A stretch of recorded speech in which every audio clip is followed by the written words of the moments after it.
ஆயிரம் நிகழ்ச்சிக்கு உங்களை அன்போடு வரவேற்கின்றோம் நேயர்களே. மார்ச் 31ஆம் தேதியோடு தேசிய மற்றும் மாநில நெடுஞ்சாலைகளில் இருக்கும் அனைத்து மதுபான கடைகளையும் மூட வேண்டும். மாநில மற்றும் தேசிய நெடுஞ்சாலைகளில் மது விற்கக்கூடாது என்ற அதிரடி உத்தரவை உச்சநீதிமன்றம் பிறப்பித்திருக்கிறது. அதனால் இன்று முதல் தமிழகத்தில் மட்டும் 3321 டாஸ்மாக் கடைகள் மூடப்பட்டுள்ளன என்பதுதான் நமக்கு கிடைத்திருக்கக்கூடிய தகவல். இன்று அந்த கடைகள் இயங்கவில்லை. அந்த கடைகள் வேறு இடங்களுக்கு மாற்றப்பட போகிறதா அல்லது முழுமையாக மூடப்பட போகிறதா என்பதை நாம் பொறுத்திருந்து தொடர்ந்து பார்க்க வேண்டியிருக்கிறது. இது இந்த டாஸ்மாக் கடைகள், மதுபான கடைகள், அரசு விற்கக்கூடிய மது என்று மட்டுமில்லாமல் எந்த ஹோட்டல்களிலோ, பார்களிலோ, பப்புகளிலோ, இந்த தேசிய மற்றும் மாநில நெடுஞ்சாலைகளில் இருக்கக்கூடிய நிறுவனங்களில் மது விற்கக்கூடாது என்பதுதான் இந்த உச்சநீதிமன்றத்துடைய ஒரு முக்கியமான தீர்ப்பாக இருக்கிறது. இந்த அதிரடியாக தமிழகத்தில் இருக்கக்கூடிய கிட்டத்தட்ட 6500 கடைகள் இயங்கி வந்தன. அதில் 500 என்று 2 தவணைகளாக அரசாங்கமே 1000 கடைகளை மூடி இருக்கிறது. அதை தொடர்ந்து தற்போது ஒரே ஸ்ட்ரோக்ல ஒரு ஒட்டுமொத்தமா ஒரே நாள்ல 3300 கடைகள், கிட்டத்தட்ட பாதி அளவிற்கான கடைகள் மூடப்படுகிறது என்று சொல்லும்போது இது என்ன மாதிரியான தாக்கத்தை ஏற்படுத்த போகிறது? இந்த கடைகள் முழுமையாக மூடப்பட போகிறதா அல்லது வேறு இடங்களுக்கு மாற்றப்பட்டு அதனுடைய வருவாயை அரசாங்கம் மீண்டும் ஈட்ட போகிறதா? இது இந்த பூரண மதுவிலக்கை நோக்கி படிப்படியான மதுவிலக்கு என்று சொல்லிக் கொண்டிருப்பதில் ஒரு பெரிய படியாக இது அமைந்திருக்கிறதா? அடுத்து பூரண மதுவிலக்கை நோக்கி எளிதில் தமிழகம் சென்று விடுமா? இது ஏற்படுத்தக்கூடிய நிதி நெருக்கடிகள் என்னவாக இருக்க போகிறது? ஏற்கனவே கிட்டத்தட்ட 3 லட்சம் கோடி ரூபாய் கடன் வைத்துக் கொண்டிருக்கக்கூடிய தமிழகத்தில் இந்த மாதிரியான ஒட்டுமொத்தமாக 50% மதுபான கடைகள் மூடப்படுகிறது என்று சொல்லும் போது மிகப்பெரிய வரி வருவாய் நமக்கு இதிலிருந்து வந்து கொண்டிருக்கிறது. அது என்ன மாதிரியான பாதிப்புகளை ஏற்படுத்த போகிறது? இதையெல்லாம் தாண்டி ஒட்டுமொத்தமாக இத்தனை கடைகள் மூடப்படும் போது அடுத்த கட்டமாக இந்த மதுவிலிருந்து வெளியே வருவதற்கான ரீஹாபிலிட்டேஷன் சென்டர்ஸ், மறுவாழ்வு மையங்கள், அடுத்த கட்டமாக மருத்துவ ரீதியாகவும் உடல் ரீதியாகவும் என்ன மாதிரியான பாதிப்புகள், இதெல்லாம் நோக்கி நாம் லாங் டேர்ம்ல நீண்ட கால அடிப்படையில் பல விஷயங்களை சிந்திக்க வேண்டிய அவசியம் இருக்கிறதா? இப்படி பல்வேறு கேள்விகள் எழுந்திருக்கின்ற நேயர்களே, இந்த ஒரு உச்சநீதிமன்றத்துடைய ஆணை, டாஸ்மாக் கடைகளை மூடுவதற்கான ஆணை பூரண மதுவிலக்கிற்கான வித்திட போகிறதா, ஒரு பெரிய படியாக அமைய போகிறதா என்பதுதான் பெரிய கேள்வியாக எழுந்திருக்கிறது. இன்றைய நிகழ்ச்சியில் நாம் விரிவாக விவாதிக்கலாம். இந்த விவாதத்தில் நம்முடைய இணையக்கூடிய விருந்தினர்கள் அதிமுகவை சேர்ந்த செய்தி தொடர்பாளர் செல்வி சரஸ்வதி அவர்கள் இணைகிறார். அதே போல முன்னாள் ஓய்வு பெற்ற IAS அதிகாரி திரு முருகன் அவர்கள் இணைகிறார். அதே போல தமிழ்நாடு டாஸ்மாக் ஊழியர்கள் சங்கத்தை சேர்ந்த திரு தனசேகர் அவர்கள் இணைகிறார். இந்த வழக்கில் உச்சநீதிமன்றம் வரை சென்று வாதாடிய பாமகவை சேர்ந்த வழக்கறிஞர் திரு பாலு அவர்களும் நம்மிடையே இணைந்திருக்கிறார். அதே போல சாமானியர்களின் பார்வையை வெளிப்படுத்துவதற்காக மதுரையிலிருந்து லலிதா அவர்கள் நம்மிடையே இணைந்திருக்கிறார். அனைவரையும் இந்த நிகழ்ச்சிக்கு அன்போடு வரவேற்கின்றேன். நான் சரஸ்வதி அவர்கள்ட்ட இந்த நிகழ்ச்சியை தொடங்கலாம்னு நினைக்கிறேன்.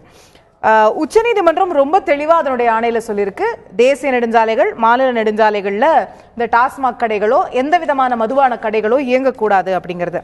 ஆனா டாஸ்மாக்ல இருந்து இன்னைக்கு வந்திருக்கிற இந்த ஆணையை தொடர்ந்து வந்திருக்கிற சுற்றறிக்கையில பிரதானமா என்ன பார்க்க முடியுதுன்னா, இந்த ஷாப்ஸை உடனடியா வேற இடத்துக்கு மாத்துங்க அப்படிங்கிறது அதுல இருக்கக்கூடிய பிரதான ஆணையாக இருக்கிறது. பூரண மதுவிலக்கை நோக்கிய படிப்படியான மதுவிலக்கு தான் அரசாங்கத்துடைய கொள்கை என்னும் போது இந்த கடைகள்ல மொத்தமா மூடுவதில் என்ன சிரமம் இருக்க முடியும்? ஏன் இந்த ரீலோகேட்டுங்கிறது தான் ஃபர்ஸ்ட் விஷயமா அங்க வந்து நிக்குது? முதல்ல இடத்த மாத்திருவோம், வேற இடத்துல வச்சிருவோம் அப்படின்னு.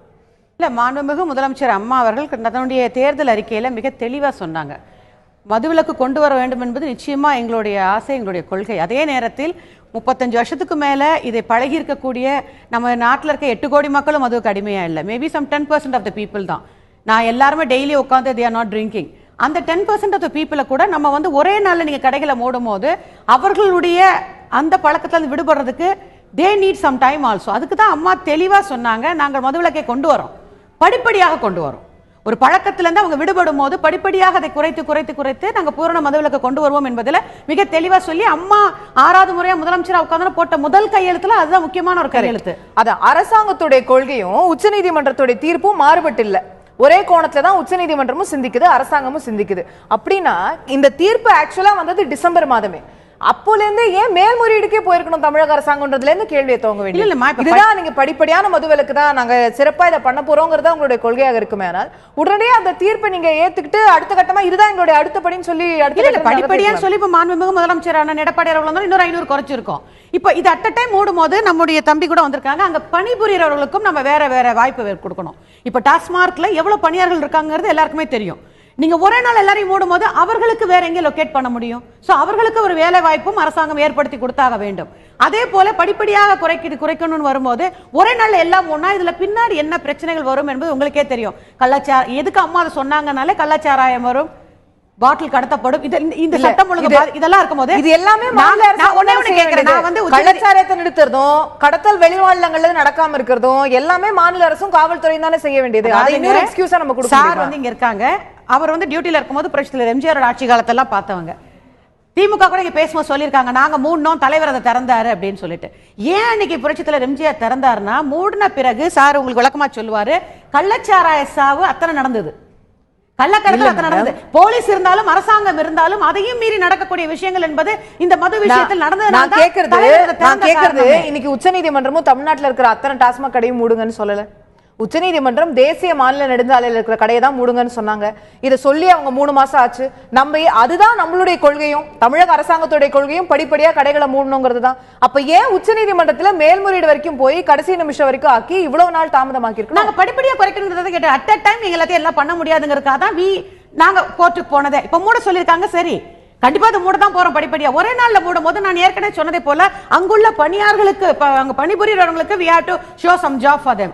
ஒண்ணு. இரண்டாவது வந்து நீங்க அடுத்து நீங்க கொண்டு போகும்போது நிச்சயமா எங்களுடைய அரசாங்கம் அடுத்த ஸ்டெப் வரும்போது இது குறைக்கத்தான் படும். நீதிமன்றம் சொல்லலனா கூட எங்கள் அம்மாவுடைய தேர்தல் அறிக்கை எப்படி நிச்சயமா குறைக்கத்தான் படும். அது ஸ்டெப் பை ஸ்டெப்பா பண்ணுங்கிறதா எங்கள் அரசாங்கத்தோட நோக்கம். ரைட். இதுல ஊழியர்களோட வந்து ஒரு பிரச்சனையும் அடிப்படையா இருக்கு அப்படின்றத சொன்னீங்க. நான் திரு தனசேகர் அவர்கள்ட்ட தான் இதை கொண்டு போக விரும்புறேன். அரசாங்கம் இந்த ப்ராசஸை டிலே பண்றதே வந்து ஊழியர்களோட நலனையும் கருத்தில் கொண்டுதான் செய்யறாங்க.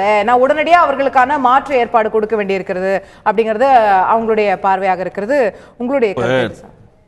இங்கு தமிழ்நாடு டாஸ்மாக் பணியாளர் சங்கம் என்ன பண்ணியிருக்குன்னா 2014 படிப்படியான மதுவிலக்கு கொண்டு வரணும். இதில் பணிபுரியக்கூடிய எங்களுக்கு அரசனுடைய பிற துறைகளில் இருக்கக்கூடிய காலி பணியிடங்களில் மாற்றுப்பணி வழங்கணும் அப்படின்றதான் எங்களுடைய கோரிக்கை. இவங்க இந்த மூடுறதால எங்கள் வேலை போயிடும் அப்படின்றது இல்லை, வேலை போகக்கூடாது, கவர்மெண்ட்டில் நிறைய வேக்கண்ட் இருக்குது, அதில் எங்களை ஃபிட்டப் பண்ணுங்க அப்படின்றது தான் எங்களுடைய கோரிக்கை. ஆனால் மதுவிலக்கு அப்படின்னு வரும்போது ஒரேடியாக கடையை மூடுறதால ஒண்டி மதுவிலக்கு சாத்தியமா? இப்போ அந்த கோணத்துலேயும் நம்ம சிந்திக்க வேண்டியிருக்கு. ஏன்னா இப்போ மாண்புமிகு முன்னாள் முதல்வர் அவங்க வந்து எலெக்ஷன் இதில் சொன்ன மாதிரி ஒரு 500 கடையை மூடினாங்க. இப்போ இருக்கக்கூடிய முதல்வர் வந்தும் அவரும் ஒரு 500 கடையை மூடினாங்க. ஆக மொத்தத்தில் ஒரு 1000 கடைகள் மூடப்பட்டிருக்கு. 2003 துவங்கப்பட்டப்போ 6836 கடைகள் இருந்தது. இப்போ உச்சநீதிமன்ற உத்தரவுக்கு முன்பு 5672 கடைகள் தமிழ்நாட்டில் இயங்கியது. ஆனால் நீங்கள் அந்த விற்பனையுடைய வளர்ச்சியை பாருங்கள். கிட்டத்தட்ட இந்த 1000 கடைகள் மூடின பிறகு 10% விற்பனை வளர்ச்சி அடைஞ்சிருக்கு. அப்போ கன்சியூமர்ஸ் வந்து கடையை கடைகளை மூடினாலும் மக்கள் வேற கடையில போய் வாங்கிடுறாங்க. இப்ப நான் இந்த இதுக்கு வரும்போது இப்ப நீங்க கிட்டத்தட்ட 3000 கடைகள் மூடப்பட்டிருக்கு. நீங்க இப்ப பெருங்குடி பக்கத்துல இங்க இருக்கிற ஒயின் ஷாப் போய் பாருங்க, கிட்டத்தட்ட 250 மீட்டருக்கு கியூ நின்னுட்டு இருக்காங்க. பக்கத்து கடைக்கு போறவங்க எல்லாம் ஒரே கடைக்கு வந்துட்டாங்க. நான் 10வது படிக்கும் போது என்ன வந்து ரேஷன் கடைக்கு அனுப்பிச்சு மண்ணெண்ணெய் வாங்குறதுக்கு அனுப்புவாங்க. மண்ணெண்ணெய் வாங்குறதுக்கு நான் கியூல நின்று பார்த்துருக்கேன். நீங்க மது குடிக்கிறதுக்கான கியூ நீங்க போய் பாருங்க. அப்போ இன்னைக்கு நாட்டில் கன்சியூமர்ஸ் அதிகமாகிட்டு இருக்காங்க. அவங்களுடைய மன ஓட்டங்களையும் எண்ண ஓட்டங்களையும் மாற்ற வேண்டிய கடமை இந்த சமுதாயத்துக்கு இருக்கு, அரசுக்கு இருக்கு. அரசு மாத்திரம் இல்லை, சமுதாயத்துக்கு இருக்கு. இதை மாற்றாம கடைகளை மூடுறதாலேயோ கடைகளை குறைக்கிறதாலேயோ நேரத்தில் குறைக்கிறதாலேயோ மதுவிலக்கு சாத்தியமா? ரைட். ஸோ இது வந்து இன்னும் லார்ஜர் அடிப்படையில் வந்து பார்க்க வேண்டிய விஷயங்கள் நிறைய இருக்குன்னு சொல்றீங்க. ஊழியர்களை பொறுத்த வரைக்கும் வேறு டிபார்ட்மெண்ட்ஸ்ல உங்களுக்கான மாற்று பணியிடங்கள் வேணும் அப்படிங்கிறது உங்களுடைய கோரிக்கையா இருக்கு. நம்ம தொடர்ந்து அதை பத்தி கேட்போம். நான் திரு பாலு அவர்கள்ட்ட கொண்டு போக விரும்பக்கூடிய விஷயம், இந்த உச்சநீதிமன்றத்துடைய ஆணை அப்படிங்கிறது ஒரு மிகப்பெரிய இந்தியா முழுவதுக்குமே அப்ளை ஆகக்கூடிய ஒரு விஷயமா இருக்கு. ஒரு லேண்ட்மார்க் ஜட்ஜ்மெண்டாவே கருதப்படுது, தேசிய மாநில நெடுஞ்சாலைகள்ல வைக்கக்கூடாது அப்படிங்கிறது.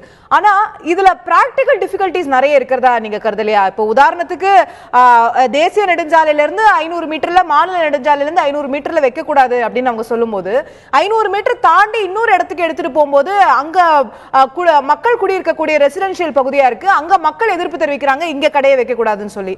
வேற ஒரு இடத்துக்கு எடுத்துட்டு போனா அங்க வந்து பள்ளிக்கு அருகாமையில் இருக்கு. சோ இந்த மாதிரி அந்த கடையை மாத்துறதுலயே பல நடைமுறை டிஃபிகல்டிஸ் இருக்கு. இது வந்து உடனடியாக அமல்படுத்தக்கூடிய ஆணை இல்ல, அது நிச்சயமா அதுக்கு கால அவகாசம் ஆகும் அப்படிங்கறதை ஏற்பிக்கலாம். திரு பாலு. அதாவது இந்த வழக்கு தாக்கல் செய்யப்பட்டதனுடைய நோக்கம் என்னவென்றால், நெடுஞ்சாலையில் மது அருந்துவிட்டு வாகனம் ஓட்டுவதால் ஏற்படக்கூடிய சாலை விபத்துகளில் அப்பாவிகள் ஏராளமானோர் உயிரிழக்கிறார்கள், பாதிக்கப்படுகிறார்கள் என்பதை தடுப்பதற்காக இந்திய சாலை மேம்பாட்டு ஆணையம் வழங்கிய ஒரு சுற்றறிக்கை நடைமுறைப்படுத்த வேண்டும் என்றுதான் சென்னை உயர்நீதிமன்றத்தில் 2012 வழக்கு தாக்கல் செய்தோம். 2013 ஆண்டு உயர்நீதிமன்றம் தமிழ்நாட்டில் உள்ள நெடுஞ்சாலை, தேசிய நெடுஞ்சாலை, மாநில நெடுஞ்சாலையில் உள்ள மதுபான கடைகளை மூட வேண்டும் என்று உயர்நீதிமன்றம் உத்தரவிட்டது.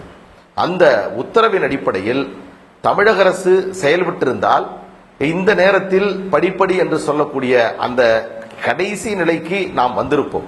ஆனால் தமிழக அரசு என்ன செய்தது என்று சொன்னால், உயர்நீதிமன்றத்தில் எங்களுக்கு அதாவது 25/2/2013 தீர்ப்பு வழங்கப்பட்டது. உயர்நீதிமன்றம் 6 மாத காலங்கள் அவகாசம் வேண்டும் என்றுதான் முதலில் உயர்நீதிமன்றத்தில் மனு தாக்கல் செய்தார்கள். இப்பொழுது சகோதரி அவர்கள் சொல்வதை போன்று பணியாளர்கள் பாதிக்கப்பட்டு விடுவார்கள், அல்லது இதை மாற்றினால் தினந்தோறும் குடித்துக் கொண்டிருப்பவர்கள் அவர்களுக்கு மறுவாழ்வு பிரச்சனைகள் இருக்கிறது. இது எல்லாம் உயர்நீதிமன்றத்திலோ உச்சநீதிமன்றத்திலோ தமிழக அரசின் தாக்கல் செய்யப்பட்ட மனுவில் சொல்லப்படாத செய்திகள். இங்கே உயர்நீதிமன்றம் இதை தடுத்த பிறகு ஒரே ஒரு விஷயத்துக்கு தமிழக அரசிற்கு நாம் நன்றி சொல்ல வேண்டும். இந்த பிரச்சனையில் என்னவென்றால், உயர்நீதிமன்றம் சொல்லியபடி ஒருவேளை தமிழக அரசு இதை நடைமுறைப்படுத்தியிருந்தால் இது வெறும் மாநிலம் தமிழ்நாட்டிற்கு மட்டுமான ஒரு பிரச்சனையாக இது இருந்திருக்கும். ஆனால் தமிழக அரசு உச்சநீதிமன்றம் எடுத்து சென்றது, டாஸ்மார்க் நிறுவனம் எடுத்து சென்றது. அதன் மூலமாக இன்றைக்கு இந்தியா முழுவதும் இருக்கக்கூடிய நெடுஞ்சாலையில் இருக்கக்கூடிய மதுபான கடைகளை மூட வேண்டும் என்ற நிலை உருவாகி இருக்கிறது. இதில் இப்பொழுது கடந்த டிசம்பர் மாதம் உச்சநீதிமன்றம் 31க்குள், மார்ச் 31க்குள் மூட வேண்டும் என்று உத்தரவிட்டது. அந்த உத்தரவு பிறப்பிக்கப்பட்டதற்கு பிறகும் கூட தமிழக அரசு மேல்முறையீடு செய்வதற்காக இப்பொழுது தாக்கல் செய்திருக்கக்கூடிய மனுவில் அவர்கள் சொல்லியிருக்கக்கூடிய செய்தி என்னவென்றால், 25,500 கோடி ரூபாய் அரசாங்கத்திற்கு வருவாய் இழப்பு ஏற்படும், எனவே இதை மூடக்கூடாது என்று சொன்னார்கள். 500 மீட்டர் தொலைவில் என்பது சாத்தியமில்லை என்று சொன்னார்கள். இந்த பிரச்சனையை பொறுத்தவரையில் நண்பர் தனசேகரன் அவர்கள் சொன்னதை போன்ற இந்த பணியாளர்களுடைய பிரச்சனை என்பது, இதில் வேலை செய்யக்கூடியவர்கள் சாதாரணமாக 12ஆம் வகுப்பு 10ஆம் வகுப்பு படித்தவர்கள் அல்ல, பட்டம் படித்தவர்கள், உயர்கல்வி படித்தவர்கள், இன்னும் எம்ஃபில் படித்தவர்கள் எல்லாம் இந்த பணியிலே இருக்கிறார்கள். 3 லட்சம் காலி பணியிடங்கள் தமிழ்நாட்டில் இப்பொழுதும் இருந்து கொண்டிருக்கிறது. இவர்களுக்கு மாற்று வேலையை நிச்சயமாக கொடுக்க முடியும். அதே போன்று இன்றைக்கு 3321 கடைகள் தமிழ்நாட்டிலிருந்து அப்புறப்படுத்த வேண்டும் என்று சொல்லியிருக்கிறார்கள். இது இன்றைக்கு நேற்று நள்ளிரவு தமிழக அரசு ஒரு உத்தரவை பிறப்பித்திருக்கிறது. இதில் இன்னொரு மிக முக்கியமாக உச்சநீதிமன்றத்தினுடைய தீர்ப்பின் மூலமாக நடந்திருக்கக்கூடிய விஷயம் என்னவென்று சொன்னால், இது வெறும் மதுபான கடைகள் மட்டும் சம்பந்தப்பட்டதாக எடுத்துக்கொள்ளவில்லை. நெடுஞ்சாலையில் இருக்கக்கூடிய நட்சத்திர விடுதிகள், உணவு விடுதிகள், மணமகிழ் மன்றங்கள் அனைத்திற்கும் இது பொருந்தும் என்று உச்சநீதிமன்றம் சொல்வதற்கு காரணமாகவும் தமிழக அரசு தான் இருந்தது. இந்த பிரச்சனையை பொறுத்தவரை அதை பத்தி நம்ம விரிவா பேச இருக்கோம் திரு பாலு. நான் திரும்ப உங்ககிட்ட நான் முன்னாள் IAS அதிகாரி திரு முருகன் அவர்கள்ட்ட கேட்க விரும்பக்கூடியது, கடந்த செக்மெண்ட்ல திரு பாலு அவர்கள் கூட குறிப்பிட்டாரு, 2004 மத்திய இந்த ரோட் டிரான்ஸ்போர்ட் சேஃப்டி கவுன்சில் வந்து முடிவு பண்றாங்க, தேசிய நெடுஞ்சாலையிலலாம் நம்ம மது விற்கக்கூடாது, அதற்கான விஷயத்தை கொண்டு வரணும் அப்படின்னு 2004 முடிவு பண்ணி 2007 அதுக்கான சர்க்குலர் வந்து அனைத்து மாநில அரசாங்கங்களுக்கும் கொடுக்கப்படுகிறது. அதற்கு பிறகு திரு பாலு குறிப்பிட்டது போல உயர்நீதிமன்றத்தில் வழக்கு வருது, அப்போ இதெல்லாம் மூடணும்னு சொல்லி 2011 தீர்ப்பு வருது. 2011 டிசம்பர்லயே மீண்டும் யூனியன் கவர்மெண்ட்ல இருந்து மினிஸ்ட்ரி ஆஃப் ரோட் டிரான்ஸ்போர்ட்ல இருந்து மத்திய அரசாங்கம் எல்லா மாநில அரசுக்கும் கடிதம் எழுதுறாங்க. அப்ப மாநில நெடுஞ்சாலை இன்க்ளூட் ஆகல, தேசிய நெடுஞ்சாலையில மட்டும் இருக்கிற அனைத்து கடைகளையும் வந்து மூடுங்க, அங்க எதுவுமே மது விற்காதீங்க. இது நீண்ட நாட்களா பேசப்பட்டு வந்த கூட விஷயம். 2011 குறைஞ்சபட்சம் அந்த மத்திய அரசாங்கம் கடிதம் எழுதின பிறகாவது அதற்கான வேலைகளை நம்ம தொடங்கி இருந்தோம்னா, அந்த அட்மினிஸ்ட்ரேட்டிவ் ப்ராசஸ் தொடர்ந்து நடந்திருந்ததுன்னா, இன்னைக்கு இவ்வளவு பெரிய சிக்கல்ல 3000 கடையை ஒரே நேரத்தில் மூடணுமே அப்படிங்கிற சிக்கல் வந்திருக்காது இல்லையா? இப்போ முன்னாடில இருந்தே நடந்திருக்க வேண்டிய ஒரு ப்ராசஸா இதை பார்க்க வேண்டாமா? நம்ம எல்லாரை விட நண்பர் பாலு அவர்கள் ரொம்ப தெளிவாகவே இதை சொன்னார். அவங்க ஆரம்பிக்கும் போது இருந்த டைரக்ஷன் வேற, இன்றைக்கி நடந்தது ஆல் இண்டியா லெவலில் நடந்து போச்சுன்னு. ஆனால் இந்த வாதத்தில் எல்லோரும் கூர்ந்து கவனிக்க வேண்டிய ஒரு விஷயம் என்னென்னா, மதுவிலக்கு என்ற கொள்கைக்கும் இப்போ எடுத்திருக்கிற இந்த முடிவுக்கும் நோ கனெக்ஷன். மதுவிலக்கு வரணுங்கிறதுக்காக மதுவிலக்குன்ற கொள்கை தமிழக அரசாங்கத்துடைய இல்ல, படிப்படியான மதுவிலக்கு, அதுக்குள்ள அதுல இது ஒரு படி. நீங்க ரெண்டையும் கம்பைன் பண்ணாதீங்க மேடம். அதாவது ஒரே பாயிண்ட் தான், ஹைவேஸில் எக்கச்சக்கமாக ஆக்சிடெண்ட் ஆகிறதுக்கும், அப்புறம் வந்து அங்கே வந்து தண்ணி போட்டு அப்படி கார் ஓட்டி இண்டிவிஜுவல்ஸை அடிபடுறதுக்கும் உள்ள காரணங்களுக்காக இதை தடுக்க வேண்டும்னு இவங்க சொன்னாங்க. உங்களுக்கு ஞாபகம் இருக்கா இல்லையா தெரியாது. நாங்கள் வந்து ஒரு டிபேட் அதுதானே சார், மதுவிலக்குக்கான பல காரணங்கள்ல இதுவும் ஒண்ணு இல்லைங்க. இது பார்ட் ஆஃப் த கேம். மதுவிலக்குங்கிறது மக்கள் யாரும் மதுவருந்த கூடாது என்ற சூழ்நிலையை ஒரு மாநிலத்தில் உருவாக்குவது. குஜராத்தில் மாதிரி அந்த காலத்துல ஒரு படியா நடக்குது. இந்த படிக்க அதுக்கு சம்பந்தம் கிடையாது. அதாவது நாங்க வந்து ஆமா நீங்க வந்து எல்லா இடத்துலையும் கடைகளை கொஞ்சம் குறைக்கிறது வேற, ஹைவேஸ்ல மட்டும் கடை இல்லைன்னா இப்போ ஒன்றும் இல்லைங்க. நான் அந்த விதத்தில் சொன்னதை திருப்பி சொல்கிறேன். நான் வந்து டிரைவர், நான் இன்னொருத்தர் கண்டக்டர். நாங்கள் தண்ணி போடாமல் வேலைக்கே போனதில்லை. நான் ஆன பிறகு 500 மீட்டர் தள்ளி போய் தண்ணியை பேக்கில் வாங்கிட்டு வந்து போட போகிறோம். தண்ணி வந்து ஹைவேஸ்ல இருக்க கடையில பண்றதுக்கான வாய்ப்பு இருக்கா நம்ம முதல்ல பார்க்கணும் இல்லையா? 3300 கடையில அதிகபட்சமா ஒரு 2000 கடைகள் ரீலோகேட் பண்ண முடியுமா? ஒன்னும் ரீலோகேட்டே பண்ண வேண்டாம். குறைஞ்சபட்சம் மாற்று இடங்கள் எவ்வளவு கிடைக்கும்ங்கிறது இருக்குல்ல. நீங்க சொன்ன மாதிரி நான் முன்னாடி சொன்ன மாதிரி எப்படி பேசுறீங்க? அதாவது ரீலோகேட்டே பண்ண வேண்டாம். 3000 கடை மூடிடுவோம். அந்த தம்பி இருக்கார், அவர்கிட்ட கேளுங்க. மெட்ராஸ்ல இருந்து கொஞ்சம் வாங்கி கொடுத்துருப்பா, நாளைக்கு நான் டியூட்டிக்கு போன்னு வாங்கிட்டு போவானே தவிர மதுவருந்தி பழகியவன் எப்படியெல்லாம் நடந்து கொள்வான் என்பதை கண்கூடாக மேடம் சொன்ன மாதிரி நான் புரோஹிபிஷனில் ஜாயிண்ட் கமிஷனராக இருக்கும்போது புரோஹிபிஷன் தமிழ்நாட்டில் இருந்தது. கலைஞர் ஆரம்பித்தது சேல்ஸ் குறையாதுன்னா ஏன் தயங்கணும்? ஏன் எங்களுக்கு ரெவென்யூ லாஸ் ஏற்படும் அரசாங்கம் ஏன் சொல்லணும்? நான் ரெண்டு கம்பைன் பண்றதுல அதை விட்டுருங்க ஃபார் அ மினிட். அதாவது மது அருந்தி பழகியவர்களிலே 16-20 வகை கிளீனாக ரிசர்ச் பண்ணி பிரிச்சிருக்காங்க. அதாவது காலையில் பிரேக்ஃபாஸ்ட்டுக்கே மது சாப்பிடாம முடியாதவன் இருக்கான், இப்போ வேலைக்கு போனால் மது சாப்பிடாம இருக்கான். எல்லாம் தம்பிக்கு நல்லா தெரியும். இல்லை டெய்லி ஒரு தடவை சாப்பிடுவான், முடியலன்னா விட்டுருவாங்கம்மா இருக்கான். அதை விட்டுருங்க. நீங்கள் ஹைவேஸில் கடை இருக்கனால தான் இது நடக்குன்னு தயவு செய்து தவறாக நினைக்க வேண்டாம். அவன் வேற எங்கேயாருந்து வாங்கி பேக்கில் கொண்டாடுவான். அது ஒரு பக்கம் இருக்குது. இருந்த மீதில் மதுவிலக்கு தேவை என்று சொல்லி பூரண மதுவிலக்கில் இந்தியா பூரா பாராட்டப்படும் வகையில் இருந்த மாநிலங்கள் உண்டான தமிழ்நாட்டில் கள்ளச்சாராயம் மட்டும் இல்லாமல் பாண்டிச்சேரிக்கு போகிறதே இதுக்கு தான், கேரளாவுக்கு போகிறதே இதுக்கு தான். மது அதிகமாகி தாங்க முடியாத பிரச்சனை வந்து சரி இந்த கள்ளச்சாராய ஆர்குமெண்ட் திரும்ப திரும்ப எத்தனை நாளைக்கு நம்ம வந்து இது வந்து மதுக்கடைகளை முழுமையா மூடல. நீங்களே தான் சொன்னீங்க இது பூரண மதுவிலக்கு இல்ல, வெறும் நெடுஞ்சாலையில மட்டும் தான் மூடுறாங்க, 500 மீட்டர் தொலைவில் போய் வாங்கிடுவாங்கன்னு.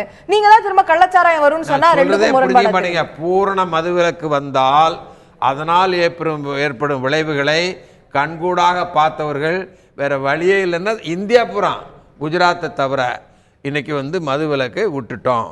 இப்போ மறுபடியும் பீகாரில் போய்த்திட்டு இருக்காங்க. அது வந்து தனி விவாதம். இந்த இதை பொறுத்தவரையில் சுப்ரீம் கோர்ட் ஆர்டர் 3000 கடைகளை அகற்றி இருக்கிறது. இது அகற்றுவதன் மூலமாக மாநிலத்திற்கு வருவாய் இழப்பு ஏற்படுகிறது. இந்த வருவாய் இழப்பை சரி கட்டும்படி நம்ம வரி போட்டோன்னா அடுத்த டிபேட் வந்துடும். வரி போட்டு மக்களை பால் அடிக்கிறார்களே அப்படின்னு. இது வந்து கன்ஃபியூஸ்ட் ஸ்டேட் ஆஃப் மைண்ட். இல்ல வரி போட்டு மட்டும் தான் வருவாயை வந்து சரி கட்ட முடியுமா? சொல்லுங்களேன், நீங்க தெரிஞ்சுக்கங்க. கூடுதல் வருவாய் வர்றது ஒரு வழி, செலவினங்களை குறைக்கிறது இன்னொரு வழி. செலவினங்களை குறைக்கலாம். நீங்க இருந்திருக்கீங்க அட்மினிஸ்ட்ரேஷன்ல. நான் சொல்ல வரேன், நாங்கெல்லாம் இதை இன்டர்னலாவே டிபேட் பண்ணிருக்கோம். இனாம குறைச்சிங்கனாக்கி உடனே போராட்டம், சாகும் வரை உண்ணாவிரதம். அது எண்டே கிடையாத ஸ்டேஜ் நம்ம ரீச் ஆயிட்டோம். நாங்க இருக்கும்போது மக்கள் இப்படிலாம் துடித்தெழுந்து போராட்டம் பண்ணாத காலத்திலேயே இதை டிபேட் பண்ணோம். அதாவது நமக்கு ஏகப்பட்ட loss, additional police force, border security force வச்சாலும் கேரளாவிலேருந்து மது கடத்தப்படுகிறது, ஆந்திராவிலேருந்து கடத்தப்படுகிறது. பாண்டிச்சேரி ஜம்முன்னு சந்தோஷமாக இருக்காங்க. அவங்க நிறைய விஸ்கி விற்கிறாங்க. இதெல்லாம் பேசி பூரண மதுவிலக்கு வரணுமான்னு இப்ப கேட்கவே அதுல ஆரம்பிங்க. நான் கேக்குறது இந்த தேசிய நெடுஞ்சாலைகள்ல கடையை மூடணும். நான் அங்க ஆரம்பிச்ச என்னுடைய கேள்வி, தேசிய நெடுஞ்சாலைகள்ல கடையை மூடணும்னு 2011ல இருந்தே நம்ம சொல்லிட்டு வரமே. அதை படிப்படியா அப்போல இருந்தே மூடி இருந்தா இன்னைக்கு 3000 கடையை ஒரே நாள்ல அகற்றுங்கன்ற நிலையே வந்திருக்காது. கரெக்டா சொன்னீங்க. எப்படின்னா அப்ப இருந்தே எல்லாரும் நல்ல ஆளுங்களா இருந்து மருந்து சாப்பிடாமலே தண்ணி போடாமலே இருந்திருந்தா தமிழகம் நல்லா இருந்திருக்குது எனக்கும் தெரியும். இல்ல திரு முருகன், இது எந்த அளவுக்கு இதுவா இருக்குன்னு நான் கேட்கறது 2011ல இருந்து ஆர்டர் இருக்கு, ஹைகோர்ட்டோட ஆர்டர் இருக்கு. அன்னில இருந்தே அதுக்கான நிர்வாக ரீதியான நடைமுறைகள் தொடங்கி இருக்கணும். அன்னில இருந்தே அதை மூடுறதுக்கான நம்ம 5 வருஷமா 6 வருஷமா எந்த நடவடிக்கையுமே எடுக்காம இருந்துட்டு இன்னைக்கு ஒரே நாள்ல 3000 கடையை நாங்க எப்படி மூடுறதுன்னு கேட்கறது வந்து அதான் கோர்ட் சொல்லிட்டு யார்ட்டும் நான் பேச ரெடியா இல்லைன்னு மூடியாச்சு. இப்ப இதுல உள்ள வாதம் என்னன்னா இப்படி மூடிய காரணத்திற்காக அந்த எதிர்பார்த்தது நடக்குமாங்கிறது தான் டிபேட். ரைட். இல்ல என்னுடைய கேள்வி இந்த நிலையே வந்திருக்கு, நம்ம அப்பல இருந்தே முழிச்சிட்டு இருந்தா இந்த நிலையே வந்திருக்குமா அப்படிங்கிறது தான். நான் லலிதா அவர்கள்ட்ட கேட்க விரும்பக்கூடிய விஷயம், ஒரு சாமானியரா நீங்க இந்த ஒரு ஆணையை எப்படி பாக்குறீங்க? தேசிய மாநில நெடுஞ்சாலைகள்ல இந்த கடைகள் மூடப்படுவதனால் மட்டுமே ஒட்டுமொத்தமா திரு தனேசேகர் அவர்கள் அதை தான் குறிப்பிட்டாரு, திரு முருகன் அவர்களும் குறிப்பிட்டாரு, நீங்க நெடுஞ்சாலையில இருக்கிற கடையை மூடுறதுனால மட்டும் யாரும் குடிக்கிறத நிறுத்த மாட்டாங்க, 500 மீட்டர் தள்ளி போய் அதை வாங்கிக்குவாங்க அப்படின்ற ஒரு வார்த்தை முன்வைக்கிறாங்க. ஒரு சாமானியரா நீங்க இதை எப்படி பாக்குறீங்க? அப்படிதான் நடக்கும் நினைக்கிறீங்களா, இல்ல இந்த ஆணை நிச்சயமா ஒரு மதுவிலக்கை நோக்கி அடுத்த படின்னு நினைக்கிறீங்களா?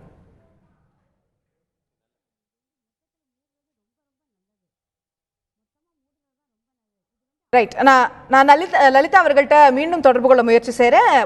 ஆடியோல ஒரு சின்ன ப்ராப்ளம் இருக்குன்னு புரிஞ்சுக்கிறேன். பாமகவை சேர்ந்த திரு பாலு அவர்கள்ட்ட கேட்க விரும்பக்கூடிய விஷயம், இந்த ஒரு ஆணை, உச்சநீதிமன்றத்துடைய ஆணை வந்து it's being held across the country. இது வந்து ஒரு பெரிய வரவேற்கத்தக்க ஆணையாக பார்க்கப்படுகிறது.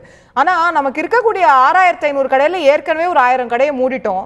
அடுத்த ஒரு 3000 கடைகளை உடனடியாக அகற்றணும், வேற இடத்துக்கு மாற்றணும், இல்ல மூடணும் அப்படின்னு சொல்லும்போது ஒரு மிகப்பெரிய ஒரு வருவாய் உள்ள பற்றாக்குறையை வந்து இது ஏற்படுத்தும் அப்படின்னு நீங்க நினைக்கலையா? ஏற்கனவே தமிழகத்துடைய நிதிநிலை எப்படி இருக்கு அப்படிங்கறத நீங்க நல்லா அறிவீங்க.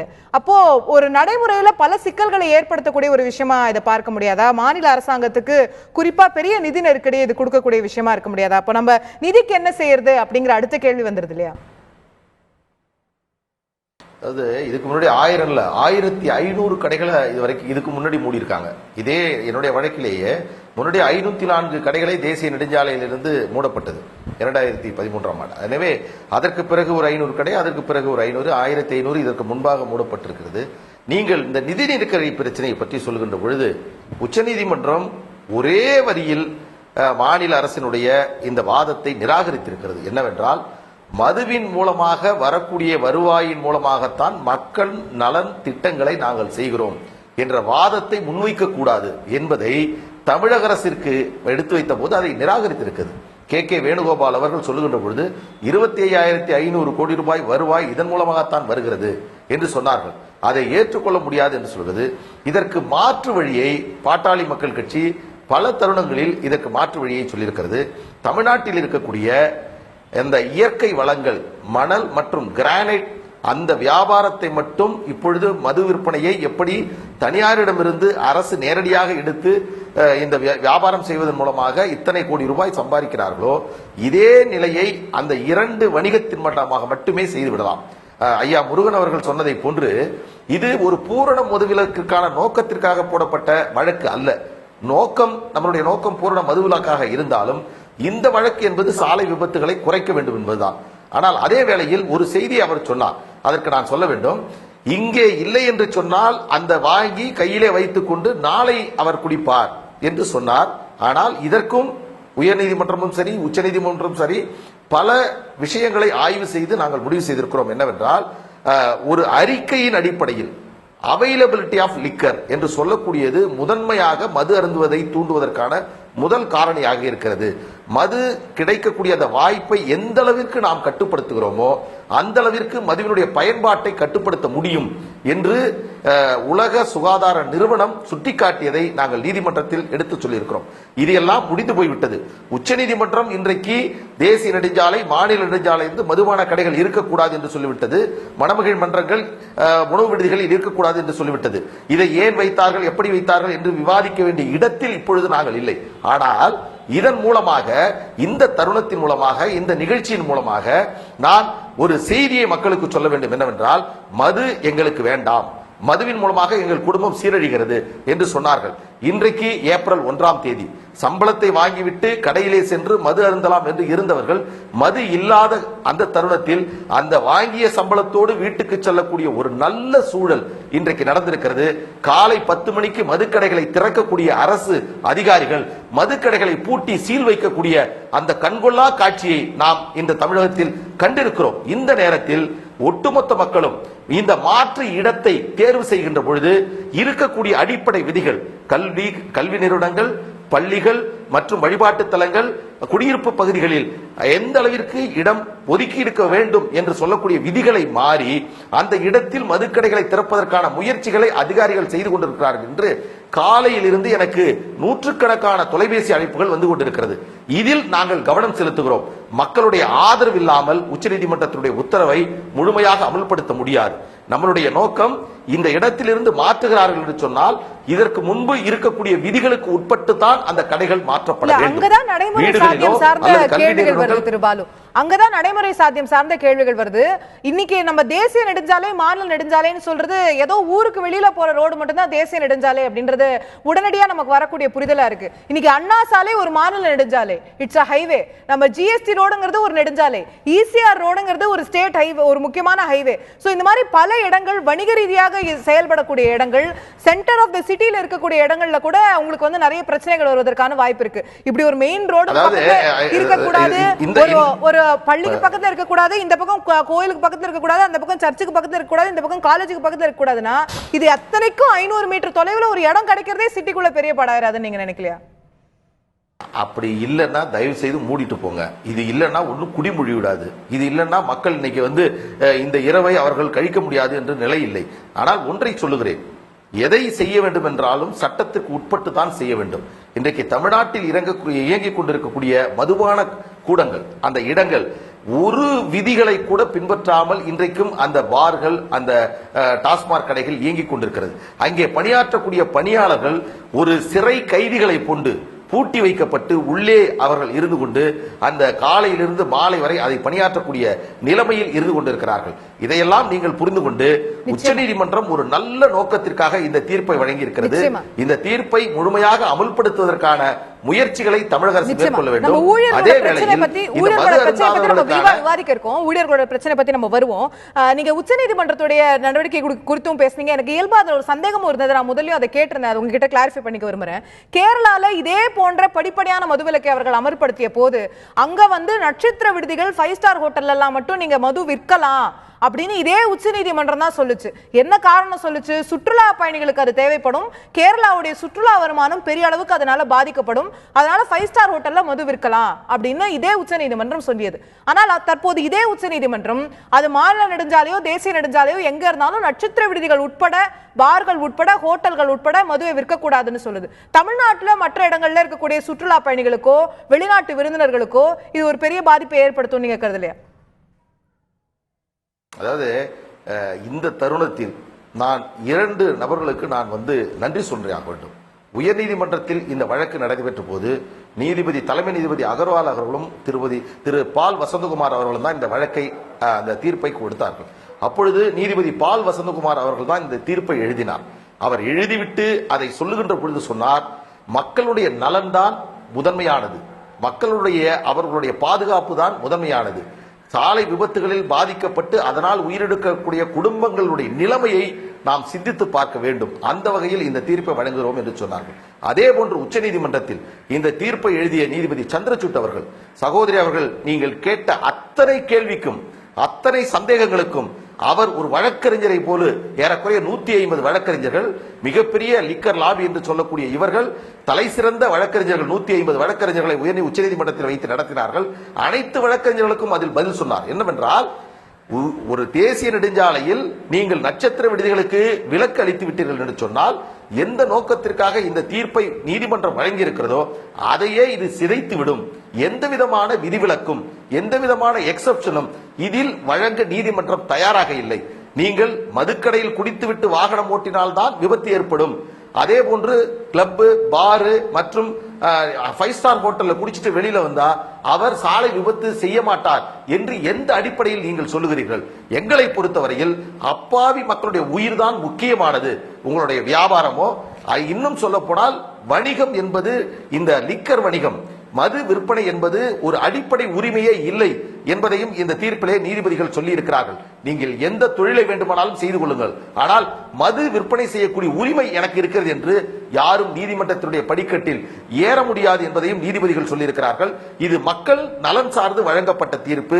இதன் மூலமாக தமிழ்நாட்டில் ஒரு நல்ல ஒரு சூழல் ஏற்பட இருக்கிறது. இதற்கெல்லாம் ஒட்டுமொத்த இந்த சிவில் சொசைட்டியும் இதற்கு ஒத்துழைக்க வேண்டும், இதை ஆதரிக்க வேண்டும், இதை நடைமுறைப்படுத்துவதை பற்றி நாம் சிந்திக்க வேண்டும். ரைட், நன்றி திரு பாலு உங்களுடைய கருத்துக்களை தெரிவித்ததற்கு. நான் தற்போது மதுரையிலிருந்து இணையக்கூடிய சாமானியராக இணையக்கூடிய லலிதா அவர்கள்ட்ட கேட்க விரும்பக்கூடிய விஷயம், இந்த ஒரு தீர்ப்பு அடிப்படையில் நீங்க எப்படி பாக்குறீங்க அப்படிங்கறத நான் முதற்கட்டமா உங்களுடைய பார்வையை தெரிஞ்சுக்க விரும்புறேன். இது வந்து ஒரு மிகப்பெரிய அளவில் விபத்துகளை மட்டும் குறைக்கக்கூடிய ஒரு விஷயம், அதோட தான் நிற்குது அப்படிங்கறது பாக்குறீங்களா, இல்ல திரு முருகன் அவர்கள் குறிப்பிட்டது போல அதுவுமே 500 மீட்டருக்கு தள்ளி வச்சுட்டா வேற இடத்துல போய் வாங்கிடுவாங்க, இதனால ஒரு பலன் இல்லை அப்படின்னு பாக்குறீங்களா? உங்களுடைய பார்வை திருமதி லலிதா. அதாவது மதுக்கடைங்கிறது வேண்டவே வேண்டாம். 500 மீட்டருக்கு மேலே தள்ளியுமே அந்த மதுக்கடை தேவையே இல்லையே, அது தேவையே இல்லை அந்த மதுக்கடை. அதனால 28,000 கோடி வருமானங்கிறது எங்களுக்கு இந்த இலவசமும் வேண்டாம், தாலிக்கு தங்கமும், இந்த பக்கம் தாலிக்கு தங்கத்தை கொடுத்துட்டு அந்த பக்கம் தாலிக்கு பறிக்கிறதாக தான் இருக்குது. அதனால எங்களுக்கு இந்த மதுக்கடையே தேவையில்லைன்னு தான் நாங்கள் சொல்கிறோம். இப்போ மதுக்கடை தள்ளி வைக்கிறதுனால இது பண்ணல, இந்த முழுமையா க்ளோஸ் பண்ணிடணும், அது வேண்டவே வேண்டாம், தேவையே இல்லை. அது மதுக்கடைங்கிறது வேண்டாம். இன்னைக்கு சின்ன ஒரு 10th படிக்கிற பசங்க பார்த்தா ட்ரிங்க்ஸ் அடிச்சுட்டு தான் ரொம்ப அநியாயமா இருக்கு. வேண்டவே எவ்வளவோ குடும்பங்கள்ல இது ரொம்ப மோசமா போச்சு. எத்தனை பேர் தாலி எங்க போயிருக்கு தெரியுமா? நிறைய ஏழை மக்கள் எல்லாமே போகுது இதுல. அதனால தள்ளி 500 மீட்டர் 500 கடை மூடி இருக்கு, 1000 கடை மூடி இருக்குங்கிறாங்க. அதை வெள்ளை அறிக்கை கொடுத்தீங்கன்னா எங்களுக்கு கொஞ்சம் பரவாயில்ல, எங்கள் மக்கள்லாம் நாங்கள் பார்த்துக்கோம். எங்கே மூடி இருக்காங்க? 6 வருஷம் டைம் கொடுத்துருக்கோம். எங்கே படிப்படியாக மூடுறதுக்கு எங்கே வழி இருக்கு? ஒரு கடை கூட இது வரைக்கும் மூடலையே. சகோதரி, கடந்த நிதியாண்டுல மட்டும் 2100 கோடி லாஸ் கவர்மெண்ட்டுக்கு இந்த 500 கடைகளை மூடுனதுனால அப்படிங்கறதா நம்மளுடைய பட்ஜெட்லயே சொல்லப்பட்டிருக்கக்கூடிய விஷயம். 2000 கோடி லாஸ். சரி, கடைகள் மூடப்பட்டிருக்கு, 2000 கோடி லாஸ் ஏற்பட்டிருக்குன்னு சொல்றாங்க. எங்களுக்கு அந்த இலவசம் தேவையில்லை. இதனால வருமானம் எங்களுக்கு அது கொடுக்கணுங்கிற அவசியமே இல்லை. நீங்க இன்னைக்கு இலவசங்கள் வேண்டாம்னு சொல்றீங்க, வருமானத்தை வச்சு. அதான் நீங்க இன்னைக்கு இலவசங்கள் வேண்டாம்னு சொல்றீங்க. பட் அரசாங்கத்தை நடத்த வேண்டிய பல இன்னைக்கு 99 crores நம்மளுடைய மாநிலத்துடைய டாக்ஸ் ரெவென்யூ 99 crores-னா அதுல 25-30,000 கோடி டாஸ்மாக்ல இருந்து மட்டும் வருது. சோ கிட்டத்தட்ட 1/3 அதுல முக்கியமான ஒரு ரோலை பிளே பண்ணுதுன்னு சொல்லும்போது, நாளைக்கு 7வது ஊதியக்குழுவுடைய பரிந்துரைகளை ஏற்கனவே அரசு ஊழியர்கள் கேட்பாங்க. அத்தனை அரசு ஊழியர்களுக்கும் சம்பளத்தை கூட்ட வேண்டியிருக்கும். பல நலத்திட்டங்கள் ஏற்கனவே நீங்க ஸ்கூட்டி திட்டம் அறிவிச்சிங்களே, ஏன் கொடுக்கல அப்படின்ற கேள்வி வரும். இப்படி பல்வேறு கேள்விகள், பல்வேறு திட்டங்களை அரசாங்கம் நடத்த வேண்டியிருக்கு இல்லையா? இல்ல இந்த வரி வருவாய் அறிவிக்கவே வேண்டாமே, இதை வச்சு அது எங்களுக்கு கொடுக்கணுங்கிற அவசியமே இல்லையே. இல்ல நாளைக்கு சம்பள உயர்வு வேணும்னு சொல்லி அரசு ஊழியர்கள் கேட்க மாட்டாங்களா? அவர்கள் வீதிக்கு போராட மாட்டார்களா? அதை எப்படி அரசாங்கம் சமாளிக்கும்? இந்த இல்ல டாஸ்மாக் கடையை வச்சு எங்களுக்கு கொடுக்கணுங்கிற அவசியமே இல்ல. அப்ப கேட்கும்போது சொல்லுங்க, நீங்க டாஸ்மாக் கடையை மூட சொன்னீங்களே, அப்ப வருமானம் கிடையாதுன்ட்டு. இல்ல அது ஏற்கக்கூடிய ஒரு விஷயமா இருக்குமான்னு தான் திரு முருகன் அவர்கள் சொல்றாரு. உடனடியாக போராட்டங்கள் வெடித்து விடுகின்றன, உடனடியாக வீதிக்கு எங்களுக்கு இந்த திட்டம் கிடைக்கல, அந்த திட்டம் கிடைக்கலன்னு கேக்குறாங்க. அப்ப நாங்க நிதிக்கு எங்க போறது அப்படின்னு அவங்க கேக்குறாங்க. வேண்டாம், அது ஏன் ஆரம்பத்திலேயே கொடுத்து பழக்கம் பண்ண வேண்டாங்கிறேன் நானு. கேட்க மாட்டேங்குது. அப்போ நீங்க இந்த மது கடைகள் அத்தனையும் மூடப்பட்டு தமிழ்நாட்டுல பூரண மதுவிலக்கு கொண்டு வரப்பட்டு, அதனால் வேற ஏதேனும் பொருட்களுடைய விலை உயர்ந்தாலோ, வரி உயர்ந்தாலோ, இலவசங்கள் நிறுத்தப்பட்டாலோ, சம்பள உயர்வு கொடுக்கப்படாமல் இருந்தாலோ அதெல்லாம் பரவாயில்ல நாங்க ஏற்கிறோம் சொல்றீங்க? கண்டிப்பா ஏத்துக்கிறோம், கண்டிப்பா ஏத்துக்கிறோம். இதனால முதல்ல உயிர் பலி கிடையாது. உயிர் பலி முதல்ல மிச்சம் ஆகுது. எவ்வளவோ பேர் எவ்வளவு ஆக்சிடென்ட் என்னன்னு கேட்டா ட்ரிங்க்ஸ் அடிச்சிருக்காங்க. இதுதான் முதல்ல நிக்கிறது. அதனால வேண்டவே வேண்டாம், எங்களுக்கு இலவசமே வேண்டாம். 500 மீட்டருக்கு தள்ளியுமே மதுக்கடை வேண்டாம், முற்றிலுமே அகற்றப்படணுங்கிறேன் நானு. Right right. சோ எந்த பிரச்சனை வந்தாலும், எங்களுக்கு விலை உயர்வு வந்தாலும், சம்பளம் கூட்டவில்லை என்றாலும் அத்தனையும் பொறுத்துக்கொள்ள தயார், இந்த அத்தனை முதுக்கடையும் மூடுங்குகள் என்பதுதான் தற்போது சாமானியருடைய குரலாக இருக்கிறது. நான் செல்வி CR சரஸ்வதி அவர்கள்ட்ட கேட்க விரும்பக்கூடிய விஷயம், இடைவேளைக்கு முன்பு லலிதா அவர்கள் சொன்னதை நீங்க கேட்டிருப்பீங்க. எங்களுக்கு இலவசங்கள் வேண்டாம், நீங்க எந்த கன்செஷனும் கொடுக்க வேண்டாம், எங்களுக்கான எந்த ஒரு விலைகள், பொருட்களுடைய விலைகள் கூடினாலும் பரவாயில்ல, அனைத்தையும் ஏற்றுக்க தயாரா இருக்கும், அனைத்து மதுக்கடைகளையும் தயவு செய்து மூடுங்கள் என்பதுதான் ஒரு சாமானிய பெண்மணியின் குரலாக இருக்கிறது. உங்களுடைய சமீபத்தில் பெட்ரோல் டீசலுக்கு கொஞ்சம் வாட் வரி உயர்த்தணும். எவ்வளவு பிரச்சனைகள் எழுந்தது சார் சொன்ன மாதிரி நீங்களே பாத்தீங்க. அவங்க சொல்றாங்க கடையை மூடிட்டு. சகோதரி லலிதாவுக்கு வேணா தங்கத்தாலி திட்டம் தேவைப்படாம இருக்கலாம், அவங்க வசதியா இருக்கலாம். ஆனால் எங்கள் அம்மா கொண்டு வந்த அந்த தங்கத்தாலி திட்டம் மூலமா எத்தனை லட்சம் பெண்கள், நான் சமூக வரி தலைவராக இருந்திருக்கேன், எங்க துறை மூலமா நாங்க கொடுத்திருக்கோம். அந்த 1/2 பவுன் தாலிக்கு தங்கமும் 50,000 எத்தனை லட்சம் ஏழை பெண்களின் வாழ்க்கையில் அந்த திருமணத்துக்கு உதவியா இருந்தது என்பது எங்களுக்கு தெரியும். சைக்கிள் கொடுப்பதிலிருந்து லேப்டாப், ஒரு ஏழை மாணவன் லேப்டாப் கனவா இருந்த போது அம்மா கொண்டு வந்த திட்டம் எத்தனை ஏழை மாணவர்கள் கையில் லேப்டாப் இருந்தது எங்களுக்கு தெரியும். இன்னைக்கு 100 யூனிட் மின்சாரம் அம்மா இலவசமா கொடுக்குறாங்க. லட்சக்கணக்கான ஏழை குடும்பங்கள் ஒரு பைசா இன்னைக்கு பில்லு கட்ட இல்லாம கிராமத்துல இருக்கிற மக்கள் அவ்வளவு பயனடைஞ்சிருக்காங்க. எங்கள் அம்மா கொடுத்த திட்டங்கள் எல்லாமே மக்கள் ஏழை மக்களுக்குமா. சகோதரிக்கு வேணா அது தேவைப்படாம இருக்கலாம், ஆனா ஏழை மக்களுக்கு அது மிகப்பெரிய உதவியா இருக்கிறது.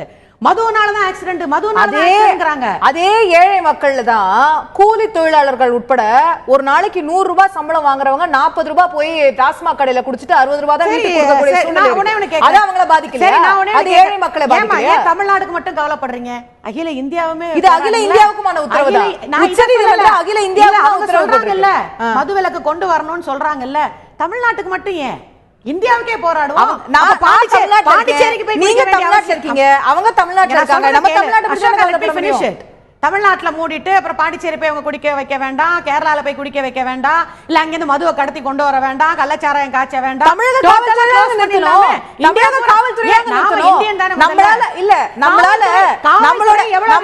பாண்டிச்சேரியில இருந்து இங்க வந்து லிக்கர் உள்ள வரத நம்மளால தடுக்க முடியாதுன்னா நம்மளுடைய காவல்துறையோட தோல்வியை நம்மளே பறைசாற்றிட்டு சார். ஒரு காவல்துறை அதிகாரியை பக்கத்தில் வைத்துக் கொண்டு அசோக் அந்த கேள்வியை கேட்கிறீங்க.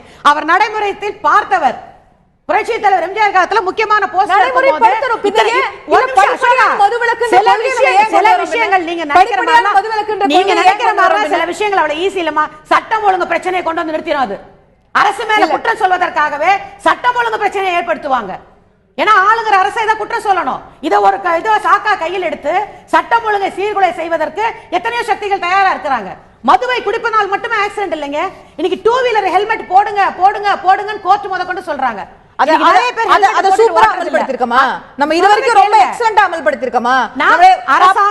காவல்துறை டிராபிக் போலீஸ் எல்லாரும் நின்னு தினம் ஹெல்மெட் பிடிக்கிறாங்க இல்லையா? ஹெல்மெட் போடாதவங்க பிடிக்கிறாங்க இல்லையா? வராங்கல்ல, மறுபடியும் போடாம எத்தனை பேர் வராங்க? இல்ல பிடிக்கிறாங்க இல்லையா? காவல்துறை நீங்க அந்த ஹெல்மெட் உத்தரவு அமல்படுத்தப்பட்ட முதல் வாரம் நீங்க பாத்தீங்கன்னா அத்தனை பேரும் ஹெல்மெட் போட்டுட்டு போயிருப்பாங்க பொதுமக்கள். காவல்துறையினர் பிடிக்க மாட்டாங்க, எங்களுக்கு எந்த ஒரு இதுவும் இல்லன்னு சொல்லும்போது ஆபீஸா காவல்துறை பிடிச்சிட்டே இருக்காங்க. காவல் எப்போ மாச கடைசியில மட்டும். ஒரே ஒரு நிமிஷம் கேட்கட்டுமா? என்னுடைய குணம், என் நலத்தை பத்தி நான் தான் முதல்ல சிந்திக்கணும். எனக்கு குடிச்சா என் உடம்புக்கு தப்புங்கிறத நான் முதல்ல உணரணும். நான் ஹெல்மெட் போடாம போனா என் உயிருக்கு ஆபத்துங்கிறத நான் முதல்ல உணரணும்.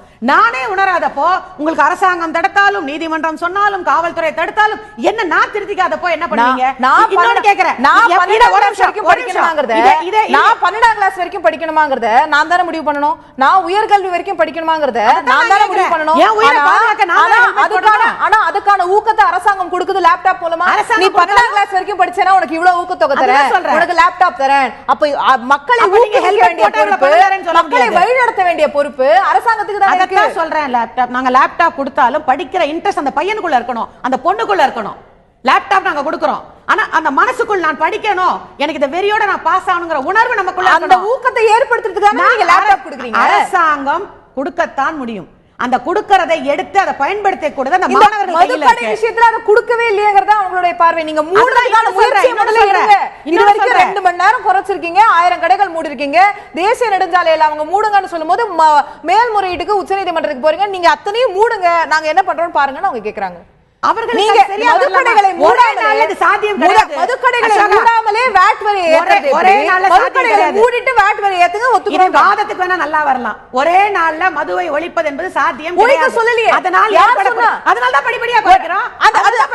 அதுதான் இந்த உச்சநீதிமன்றத்துடைய ஆணை. அதனால தான் படிப்படியா இந்த உச்சநீதிமன்றத்துடைய ஆணை. எங்க மூடுனாங்க? வெள்ள அறிக்கை கேக்குறாங்க. ஒவ்வொரு டிவி இன்னைக்கு நேத்திக்கு மூடுன கடையில அது மூடப்பட்டிருக்கிறதா நம்ம சொன்னோம். மூடப்பட்டிருக்கிறதா நம்ம சொல்லிட்டோம். இல்ல என்னுடைய கேள்வி, இந்த 3300 கடைகளும் மூடப்படும் அப்படின்னு மாநில அரசாங்கம் சொல்லட்டும். ஏன் அகற்றப்படும்? ஏன் 200 மீட்டர் தள்ளி ஏன் இடம் தேடுறோம் நம்ம? நான் ஏற்கனவே முதல் செக்மெண்ட்ல சொன்னதுதான். அங்க வேலை செய்யக்கூடியவர்களுக்கு படிப்படியாக வேறு இடத்தில் வேலையில் அமர்த்த வேண்டும். அவர்களுடைய வாழ்வாதாரத்தையும் பார்க்க வேண்டும். படிப்படியாகத்தான் நாங்கள் மது கதை குறைப்போம் என்பதை தேர்தல் அறிக்கையிலே அம்மா சொல்லியிருக்காங்க. அதை நடைமுறைப்படுத்துவது எந்த சிக்கலும் இல்லாமல் எங்கள் அம்மாவுடைய அரசு படிப்படியாக நடைமுறைப்படுத்தும். அதே நேரத்தில் சட்டம் ஒழுங்கு பிரச்சனையோ மக்களுக்கு சிக்கலோ அவர்கள் ஹெல்த்துக்கு ப்ராப்ளமோ இல்லாம எங்க அரசு அதை செய்யும். ரைட். நான் சகோதரி லலிதா அவர்கள்ட்ட திரும்பவும் இந்த விஷயத்தை கொண்டு போக விரும்புறேன். நீங்கள் சொல்வது ஒட்டுமொத்தமாக நாங்க வந்து எங்களுக்கு இலவசங்கள் வேண்டாம்னு சொல்றதோ, எங்களுக்கு எந்த ஒரு பெனிஃபிட்ஸும் வேண்டாம்னு சொல்றதோ அனைத்து மக்களும் ஏற்கக்கூடிய ஒரு விஷயமாக இருக்குமா அப்படிங்கிறது சகோதரி சரஸ்வதியோட கேள்வியா இருக்கிறது. நடைமுறைக்கு சாத்தியமான விஷயங்களை மட்டும் பேசுவோமேன்னு சொல்றாங்க. உங்களுடைய பார்வை? அதாவது நாங்க வந்து பெரிய கோடீஸ்வரர் கிடையாது, நானும் பாமர மக்கள் தான், இருக்கிறவங்க கிடையாது. இதுக்கு முன்னாடி கொடுக்கறதுக்கு முன்னாடி கல்யாணமே பண்ணாம இருந்தாங்களா? தாலி இல்லாமையா கல்யாணம் பண்ணாங்க? தாலி இல்லாம கல்யாணம் பண்ணலையே. மஞ்சள் கட்டி கல்யாணம் பண்ணவங்க எல்லாம் உண்டு சகோதரி லலிதா அவர்களே. ஒரு 1/4 பவுனுக்கு தாலி தங்கத்துல வாங்க முடியாம வெறும் மஞ்சளை கட்டி திருமணம் செய்த ஏழை பெண்களும் நம்ம நாட்டு வரலாறுல உண்டு. அது இருக்க கூடாதுங்கறதுக்காக அம்மா அந்த திட்டமே கொண்டு வந்தாங்க. இல்ல அந்த தாலி தங்கத்துல இருக்கணும்ங்கறதுக்காக அம்மா அந்த திட்டமே கொண்டு வந்தாங்க. அவங்க கேக்குறது அந்த தங்கம் இல்லாதது ஒரு பெரிய இழப்பா அந்த தாலி எல்லாம் யாரும் பறிக்கிறது இல்லைங்க. இது விவாதத்துக்கு டயலாக் மாதிரி பேசுறதுனால யாரும் தாலியை பறிக்கிறது இல்ல. 40 வருஷமா மதுரைகள் இருக்குமா? இளம் விதவைகளை கொண்டதுல நம்ம 3வது 4வது இடத்துல இன்னைக்கு இந்தியாவிலேயே இருக்கு. இன்னைக்கு கேரளா தான் ஹையஸ்ட் ட்ரிங்க்ஸ்ல, கேரளா ஹையஸ்ட்ல இருக்கு, அந்தமான்ல இருக்கு, பஞ்சாப்ல இருக்கு, பீகார் இருக்கு. கேரளால என்ன மதுவிலக்கு? படிப்படியான மதுவிலக்கு. பார் மூடி இருக்காங்க, கடைகள் மூடப்படலை. கேரளாவுல பார்ல குடிக்க கூடாது, அவ்வளவுதான். நீ வீட்ல வாங்கி போய் சாப்பிடு. கடைகள் இருக்கு, ஒரு பார் நாங்களும் பண்ணிட்டு இருக்கோம்.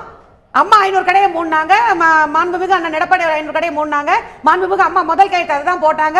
இப்ப உச்சநீதிமன்றம் சொன்ன உடனே 3000 கடை அகற்றப்பட்டிருக்கு.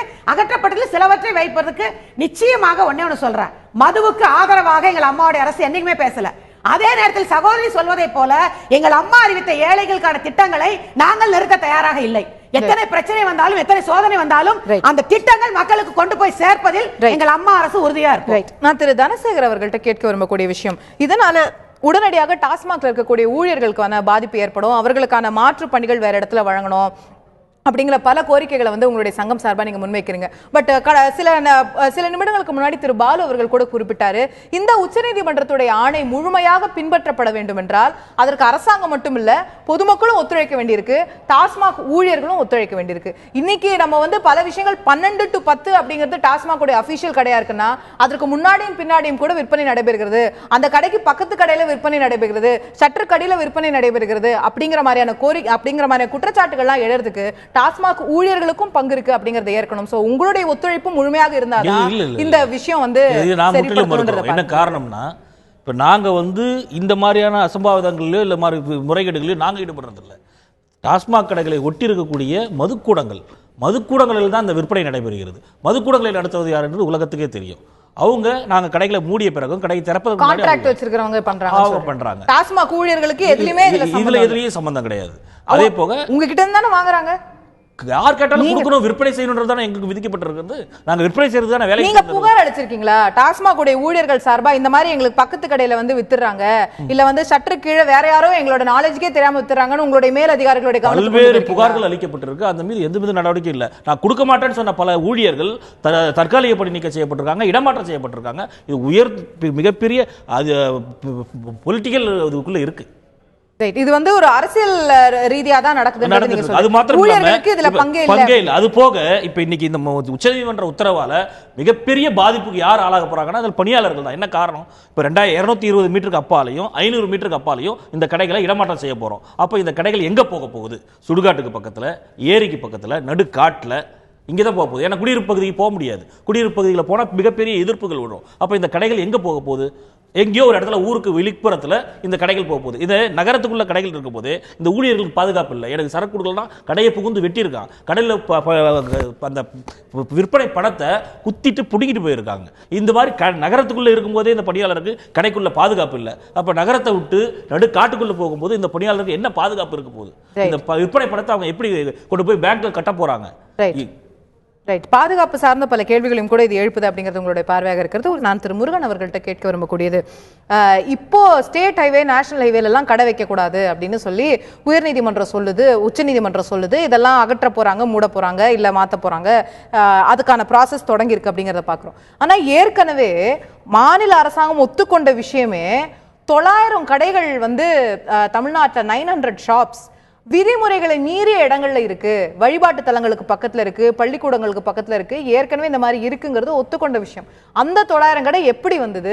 அதை அகற்றதுக்கு என்ன வழி? ஏற்கனவே இருக்கக்கூடிய கடைகளே விதிமீறி இருக்கே, அதெல்லாம் என்ன பண்றதுங்கிறது யோசிக்க வேண்டிய விஷயமா இருக்கு. இது வந்து நாங்க இருக்கும்போது என்ன பண்ணுவார்னா, ஒரு தாசில்தார் வந்து எக்ஸைஸ் தாசில்தார் பள்ளிக்கூடத்துலேருந்து 150 மீட்டர் தள்ளி இருக்கோன்றிருக்கோம். அவரை போய் இவங்க சரி பண்ணிடுவாங்க. அவர் ஒரு டேப் வச்சு அளத்து 100 இருக்கும், 151ன்னு எழுதுவார். யாருக்குமே பப்ளிக்கும் தெரியாது, யாருக்கும் தெரியாது. லைசன்ஸ் கொடுத்துருவோம். அப்புறம் பெட்டிஷன்ஸ் வரும். பெட்டிஷன்ஸ் எப்போ வரும்னா அந்த ஆளை அந்த ஆள் என்ன பண்ணுவார், பார் வச்சுருக்கவர் எல்லாரையும் கவனிச்சிட்டாருன்னா பெட்டிஷனே வராது. ஆமாம், அதில் நீங்கள் அடிப்படையிலே லிக்கர் பிஸ்னஸ் நடத்துகிறவங்க பர்டிகுலராக ப்ரைவேட்டில் இருக்கும்போது எல்லா அதிகாரிகளுக்கும் பணம் கொடுத்துட்டு அரசாங்கமே நடத்துறது தானே. இப்போங்க நான் சொல்றது என் காலத்து சொல்றேன். நான் இப்போ அதை சொன்னாதான் இப்போ உங்களுக்கு புரியும் எதுக்கு நாங்கள் டாஸ்மாகை கொண்டு வந்தோங்கிறதே உங்களுக்கு தெரியணும்ல. அங்கேருந்து வர்ற சரக்குகளில் வரி போடாமல் எக்ஸஸ் டியூட்டி கட்டாமல் கள்ளத்தனமாக விற்கிறது, ப்ரைவேட் பீப்புள் பூரா லைசன்ஸை வாங்கிட்டு கொள்ளை அடித்து அரசாங்கத்துக்கு வரி வருமானமே கிடையாது. அவங்க ஜாம்னு இருந்தப்போ தான் வேறு வழியே இல்லைன்னு ஸ்டேட்டு இந்தியாவிலே நாம் தான் ஸ்டேட் பிஸ்னஸை இன்ட்ரடியூஸ் பண்ணோம். இதை பார்க்கறதுக்கு மற்ற ஸ்டேட்லேருந்து எப்படிங்க நாங்கள் பண்ணணும்னு வந்தாங்க. அத மாதிரி வந்த பிறகு அவ்வளவு விதிமீறல்கள் இருக்குன்னு சொல்லி நம்ம டாஸ்மாக கொண்டு வந்தோம். டாஸ்மாக்ல எந்த விதிமீறல்களுமே இல்ல நம்ம சொல்லிட முடியுமா? அப்புறம் மெதுவா ஆரம்பிக்குது. நீங்க ஒண்ணு இல்ல, நீங்களே சிஎம் ஆயி அரசாங்கமே நடத்தக்கூடிய மதுக்கடையிலேயே இந்த Tamil Nadu liquor retail vending act உடைய அந்த ரூல்ஸ் உடைய ஒரு விதி முழுமையா பின்பற்றப்படுதுன்னு இன்னைக்கு நம்ம சொல்ல முடியுமா? அதுல ஏன் நீங்க மதுக்கடை மட்டும் பாக்குறீங்க? தாலுகா ஆபீஸை பாருங்க, போலீஸ் ஸ்டேஷனை பாருங்க, ஹைவேஸ் ஆபீஸை பாருங்க, எல்லா எதுவுமே சரியில்லை, அப்படிதான் இருக்கும், ஏத்துக்கிட்டு தான் போனோம் இல்லையா? சமூகம், தமிழ் சமூகத்தில் நம்ம வீட்டில் இருக்கிற டிரைவர்ல இருந்து கவர்மெண்ட் டிரைவர்ல இருந்து அப்படி ஆன ஒரு சூழ்நிலையில் நாம் வாழ்ந்து கொண்டிருக்கிறோம். ஆனால் அந்த காலத்தில் காந்தி சொன்னார், என்னை விட்டுருங்க, தீர்க்கவே முடியாது, அப்படியே தீர்க்க முடியாதுல்ல, தீர்க்க முடியாதுன்னு சொல்லல. தீர்ப்பதற்கு அந்த அம்மா சொன்ன மாதிரி சோசியல் ரிஃபார்மிங், எல்லாரும் சமூக சீர்திருத்தத்துக்கு முன் வரணும், எல்லாரும் சேர்ந்து பேசணும், அதுக்கு ஒரு இயக்கம் வரணும் அப்படிங்கிற காலகட்டத்துக்கு தான் அது பண்ண முடியும். Long short. இன்னைக்கு நிலைமையில் நீங்கள் சொன்னபடி சுப்ரீம் கோர்ட்டு ஒரு பாலு ரொம்ப பிரமாம சொன்னார், அவங்க எதிர்பார்க்காத அளவு ஒரு நன்மை பயக்கின்ற அளவுக்கு இந்தியா பூராவும் ஹைவேஸில் எல்லாத்தையும் ஸ்டாப் பண்ணிட்டீங்க. நாளைக்கு இதே மாதிரி அதெல்லாம் எனக்கு தெரியாது, இந்தியாவில் எல்லா ஸ்டேட்லேயும் மதுவிலக்கு வரணும்னு ஒருவேளை சுப்ரீம் கோர்ட் ஆர்டர் போட்டு எல்லா கடைகளும் மூடித்தான் ஆகணும்னு ஒரு சூழ்நிலை உருவாகி அப்புறம் வந்த பிறகு நீங்கள் அப்புறம் மதுவிலக்கு எப்படி கள்ளச்சாரத்தை தடுக்கிறதுங்க அதுக்கு ஒரு சுப்ரீம் கோர்ட் ஆர்டர் போட்டு அப்படி வருமோ என்னவோ எனக்கு தெரியாது. எல்லாம் சுப்ரீம் கோர்ட் மூலமா தான் வரணும் இல்லையா? அரசாங்கத்திலேருந்து வர முடியாது. காரணம் என்னன்னா அவங்களுக்கு இலவசம் கொடுக்காம ஓட்டு வங்கி அரசியல் பண்ண முடியாது. எல்லா கட்சிக்கும் பொருந்தும், அது எல்லா மாநிலத்துக்கும் பொருந்தும். அப்படி வந்த பிறகு எல்லாரும் இப்படி பேசுறதை விட நமக்கு எதுக்கு வம்புன்னு சேஃபா இருப்பாங்க. Right, okay. திரு தனசேகர், உங்களுடைய இறுதியான பார்வை இந்த விஷயத்துல பெற விரும்புறேன். தற்போது 3300 கடைகள் மாற்றப்பட இருக்கிறது, படிப்படியான மதுவிலக்கும் அரசாங்கத்துடைய கொள்கையா இருக்கிறது. உங்களுடைய இறுதியான பார்வை, இதுல கோரிக்கைகள் எதுவும் இருக்கா? அதாவது இப்போ போட்டிருக்கக்கூடிய இதுலேயே கூட 15 நாளுக்கு அந்த கடைகளில் அந்த சரக்குகள் அங்கேயே இருக்கணும்னு உத்தரவு போட்டிருக்கு. அதை இந்த பணியாளர்கள் கண்காணிக்கணும்னு போட்டிருக்கு. அப்போ 15 நாளுக்குள்ளே அந்த கடையில் இருக்கிற சரக்கு திருடு போனாலோ இல்லை விபத்து ஏற்பட்டாலோ அதுக்கு என்ன பொறுப்பு, யார் பொறுப்பு? இப்போ இதெல்லாம் அகற்றப்பட வேண்டிய, உடனடியாக அகற்றப்பட வேண்டும். அந்த கடையில் இருக்கக்கூடிய சரக்கை உடனே பக்கத்தில் இருக்கிற கடைக்கு மாற்றலாம், இல்லை குடோனுக்கு மாற்றலாம். அதை விட்டுட்டு 15 நாளுக்கு அங்கேயே இருக்கணுன்றது அது ஏற்றுக்கொள்ள உடனடியாக பக்கத்தில் இருக்கிற இன்னொரு இடம் கிடைக்குதுன்னா அங்கே கடையை திறக்கணும் அப்படின்னா அதை அங்கேயே வச்சுட்டு அப்படியே மாற்றிடலாமே, திரும்ப எது குடோனுக்கு போயிட்டு வரணும்? உடனடியாக ஒரு 2 நாள்லாம் அட்மினிஸ்ட்ரேட்டிவ், அதை நம்ம பேச முடியாது. அது எப்படி பண்ணிடுவாங்க, அவங்களுடைய கோரிக்கை. அவங்க இல்ல அவர் கோரிக்கை சரி, பட் அது அவங்க பண்ணிடுவாங்க. ஒன்னாச்சுங்களா? அது போக இப்போ நாங்கள் கேட்கக்கூடிய ஒரே கோரிக்கை, படிப்படியான மதுவிலக்கு வரணும் தமிழ்நாட்டில். எங்களுக்கு இப்போ நீங்கள் ஒரு 500 கடையை மூடினீங்க, அந்த 500 கடையில் வேலை பார்த்த பணியாளர்களை அரசுலாம் நிறைய காலி பணியிடம் இருக்கு, அதில் மாற்றுங்க. அப்போதான் அந்த படிப்படியான மதுவிலக்கை நோக்கி அரசு பயணம் செய்ய முடியும். தூக்கி கடையிலேயே இதே இன்னொரு கடையிலேயே போடுறதால அந்த படிப்படியான மதுவிலக்குன்ற கேள்வியே அது எட்ட முடியுமா இலக்கு அப்படின்றது எங்களுடைய சந்தேகம். நாங்கள் அரசுக்கு வைக்கக்கூடிய ஒரே கோரிக்கை, படிப்படியான மதுவிலக்கு அமல்படுத்துவதற்கு இதில் பணியாற்றக்கூடிய பணியாளர்களை அரசினுடைய காலி பணியிடங்களில் பணியமர்த்தணும்னு கேட்டுக்கிறோம். ரைட். திருமதி லலிதா அவர்களுடைய இறுதியான பார்வை இந்த விஷயத்தில் கேட்க விரும்புகிறேன். நிகழ்ச்சி நிறைவு செய்யக்கூடிய தருவாயில இருக்கும். திருமதி லலிதா, உங்களுடைய ஃபைனல் வேர்டு ஏதேனும் இருந்தால் நீங்கள் பகிர்ந்துக்கலாம். அதாவது இதனால அவங்களுக்கு வேலை போகிறதுங்கிறது உறுதி கிடையாது. எவ்வளவோ வேலை கவர்மெண்ட்ல இருக்குது. இந்த டாஸ்மார்க்கை வச்சு தான் அவங்களுக்கு வேலை, குடும்பம் நடத்தணுங்கிறது கிடையவே கிடையாது. அதனால் இந்த CK சரஸ்வதி அம்மா சொன்னது மாதிரி டாஸ்மார்க்குனால தான் குடும்பம் வாழ்கிறதுங்கிற எல்லாரும் சாகத்தான் செய்கிறாங்க. அதுதான் மிச்சம். இப்போ எல்லா கடையும் மூடுறதுதான் மிச்சம். இந்த இலவசம் கொடுக்காம படிக்கிறவங்களும் படிக்கிறாங்க. முன்னாடிலாம் நாங்களாம் படித்து வரலையே, இப்போ இந்த லேப்டாப் வச்சு தான் நாங்கள் படித்து வர்றோமா? அது ஒன்று தான் முக்கியமா? இப்போ இதை வச்சு தான் கவர்மெண்ட் நடந்துட்டு இருக்கா? வேண்டாமே. அப்படி ஏன் இலவசம் நீங்கள் அறிவிச்சு பழக்கம்ன்றது தானே இது? வேண்டாம், டாஸ்மார்க்கு மூடுங்க நீங்கள். அப்புறம் இதை வச்சு இனிமேல் நாங்கள் ஒவ்வொரு வக்கீலாவது கூட்டிட்டு அலைய வேண்டியதான், ஒன்னொன்றுக்கும் கோர்ட்டுக்குன்னு போயிட்டு எல்லாத்துக்கும் டாஸ்மாகா கோர்ட்டு, ஜல்லிக்கட்டுக்கா கோர்ட்டு, எல்லாத்துக்கும் கோர்ட்டுன்னு வீட்டுக்கு ஒரு லாயர் வச்சுக்கிற வேண்டியதான் நாங்க. அப்புறம் இல்ல நீங்க தான் இந்த முழுமையான மதுவிலக்கு வேணும் அப்படி தமிழ்நாட்டுல அப்படின்னு கேக்குறீங்க. ஆனா இன்னைக்கு நம்ம ஸ்டாட்டிஸ்டிக்ஸ்ல என்ன பாக்குறோம், 1000 கடைகளை மூடிய பிறகும் கூட மது விற்பனை குறைவில்லாமல் நல்லா தான் நடந்துட்டு இருக்கு அப்படிங்கறத பாக்குறோம். அப்ப வாங்கி குடிக்கிறதும் பொதுமக்கள் தானே. அப்ப மக்கள் மனசுலயும் இதுல ஒரு மாற்றம் வரணுங்கிறத ஏத்துக்கணும். அரசாங்கம் கடையை மூடணும், சரி 1000 கடையை மூடி இருக்காங்க, விற்பனை குறைஞ்சிருக்கா, வாங்குறவங்க நிறுத்திட்டாங்களா? எங்க மூடி இருக்காங்க? மூடவே இல்லையே. முதல்ல 1000 கடைகள் மூடப்பட்டிருக்கு மேடம். 1000 கடைகள் உங்க ஏரியால மூடாம இருந்திருக்கலாம். 1000 கடைகள் அரசாங்கம் மூடி இருக்கிறது. முதல்ல ஒரு 500 கடை மூடினாங்க, அதாவது ஏத்துப்பீங்க. இப்ப 1000 கடை பிப்ரவரி 2500 பிப்ரவரியில தான் ஆரம்பிச்சிருக்காங்க. ஒரு வேளை படிப்படியா நடந்திருக்கு. மூடியாச்சு. முதல்ல 500 கடை மூடினா தான் இது மதுவிலக்கே முதல்ல முடியும். 1000க்கு மேல தான் முடியும். இல்ல நான் என்ன கேக்குறேன், இது அரசாங்கம் முழுமையாக அத்தனை கடைகளையும் மூடிய காலங்களிலும் கூட கள்ளச்சாராயம் உள்ளே வந்தது. அப்போ மக்கள் மனநிலையில மாற்றம் வராம மக்களாகிய நாம் அந்த விஷயத்தை தொடர்ந்து தேடி போய்கிட்டே இருப்போம். பாண்டிச்சேரிக்கு போவோம், கள்ளச்சாராயத்துக்கு போவோம், நம்ம போய்கிட்டே இருப்போம். அப்படின்னா அரசாங்கம் மூடுனா மட்டும் போதுமா? மக்கள் ஒரு தடவை போல மறுதடவை போக முடியாது அவங்களால. மறுதடவை போக முடியாது, போக மாட்டாங்க அவங்க. எப்படி போக மாட்டாங்க? இல்ல நம்ம கடந்த காலத்துல அதான பாத்துருக்கோம். அதாவது மதுவிலக்கு தமிழ்நாட்டுல இருந்த போதுமே கூட கள்ளச்சாராயத்தை வாங்கி குடிக்கிறவர்கள் இருந்தார்கள். அப்ப மக்கள் கிட்டயும் மாற்றம் வரணும்ங்கறத நம்ம ஏத்துக்கணும் இல்லையா? அரசாங்கம் நிச்சயமா மூடணும்ன்றத நம்ம கேட்போம், மக்கள் கிட்டயும் மாற்றம் வரணும்ங்கறத நம்ம ஏத்துக்கணும் இல்லையா? ரெண்டு பேருமே ஒத்துழைக்கணும் மேடம். முதல்ல ரெண்டு பேருமே ஒத்துழைக்கணும். ரைட். மக்களும் ஒத்துழைக்கணும், கவர்மெண்ட்டும் ஒத்துழைக்கணும். Right, okay. நான் அதையும் உங்களுடைய இறுதியான பார்வையை எடுத்துக்கிறேன். செல்வி சரஸ்வதி அவர்களுடைய லாஸ்ட் கமெண்ட்ஸ். சகோதரி லலிதா சொன்னது நான் உண்மையில ஏத்துக்கிறேன். ஏன்னா மக்களும் சேர்ந்து எங்களோட ஒத்துழைக்கும் போது நிச்சயமா அது அரசாங்கத்துக்கு ஒரு மிகப்பெரிய வெற்றியா இருக்கும். ஒண்ணு. இரண்டாவது, எல்லாருமே கேட்டுக்கிறேன், இலவசனே சொல்லாதீங்க. அம்மா தெளிவா ஒரு தடவை சொன்னாங்க விலை இல்லாம. ஏன்னா மக்கள் வரி கட்டுறாங்கம்மா அரசாங்கத்துக்கு, எல்லா மக்களும் வரி கட்டுறாங்க. அந்த அரசாங்கத்துக்கு வர வரியில இருந்து விலை இல்லாம மத்த எல்லாத்துலயுமே இல்லையா? ஒன்லி டாஸ்மார்க் மட்டும் தான் வரி கட்டுறாங்க. இப்ப கூட சொல்றீங்கல்ல, அடுத்து இன்னொன்னு ஏதாவது அதுல இருந்து துறை வருமா அதை கேட்பீங்களா? நாளைக்கு மணல்னா இருந்து உங்களுக்கு வருமானம் வருதா?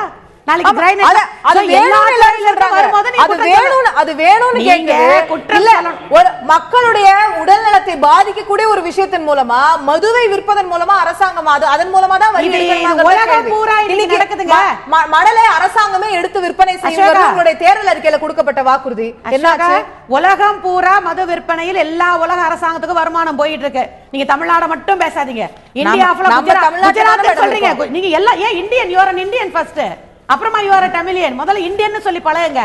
நான் ஒரு இந்தியன். இன்னைக்கு ஜிஎஸ்டி அப்புறம் தான் நம்ம எல்லாம் ஜிஎஸ்டி வரி வருதுன்னு சொல்லும்போது கூட லிக்கரையும் பெட்ரோலையும் மட்டும் வெளியே விட்டுருங்க ஜிஎஸ்டில இருந்து. அதோட வருவாய் மொத்தமா மாநில அரசாங்கத்துக்கு தான் வரணும்னு நம்ம கேக்குறோம். அப்படி நாங்க சொல்லியிருந்தா எங்க அம்மா படிப்படியா மூடுறேங்கிற வாக்குறுதியை கொடுத்திருக்க மாட்டாங்க. எங்களுக்கு மது விற்பனை தான் முக்கியம், எங்களுக்கு அதுல தான் வருமானம் வரணும்.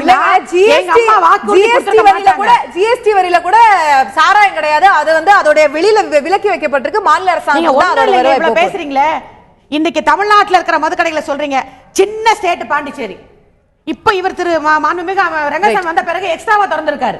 அப்படி இருக்கும்போது நாங்கள் படிப்படியா மூடுறோம் வாக்குறுதி கொடுத்து மூடி இருக்கோம். அவங்க சகோதரி லலிதா பார்க்கல போல இருக்கு. நேத்து ஹைகோர்ட் சுப்ரீம் கோர்ட் சொன்னதுக்கு அப்புறம் மூடி இருக்கோம். நாங்க படிப்படியா மூடுவோம், மூடலன்னு நாங்க சொல்லல. படிப்படியா மக்களுக்கும் பாதிப்பு வரக்கூடாது, அதே நேரத்தில் அரசாங்கத்தில் அவங்க வேலை செய்யறவங்களும் பாதிப்பு வரக்கூடாது. படிப்படியாக மதுவிலக்கு கொண்டு வரப்படும். ரைட். சோ ஒரு படிப்படியான மதுவிலக்கு தான் அரசாங்கத்துடைய கொள்கையாக தொடர்கிறது என்ற பார்வை முன்வைக்கப்படுகிறது. நிச்சயமாக உச்சநீதிமன்றம் தற்போது தமிழ்நாட்டுக்கு மட்டுமில்ல இந்தியாவிற்கு முழுவதற்கும் வழங்கி இருக்கக்கூடிய இந்த தீர்ப்பு நிச்சயமாக ஒரு லேண்ட்மார்க் ஜட்ஜ்மெண்ட், ஒரு மைல்கல் தீர்ப்பாக நிச்சயமாக கருதப்படுகிறது. இந்தியா முழுவதிலும் இருக்கக்கூடிய தேசிய மாநில நெடுஞ்சாலைகளில் மது விற்பனைக்கு தடை ஏற்பட்டிருக்கிறது. தமிழகம் எவ்வளவோ தேவலாம் அப்படிங்கிற நிலை. கோவா போன்ற மாநிலங்கள் 25% அவர்களுடைய மதுக்கடைகள் மூட வேண்டிய நிலை. அவர்களுடைய மொத்த எக்கானமியும் மதுவினால் நடந்து கொண்டிருக்கிறது. அங்க பெரிய டூரிசம் இண்டஸ்ட்ரி இருக்கிறது.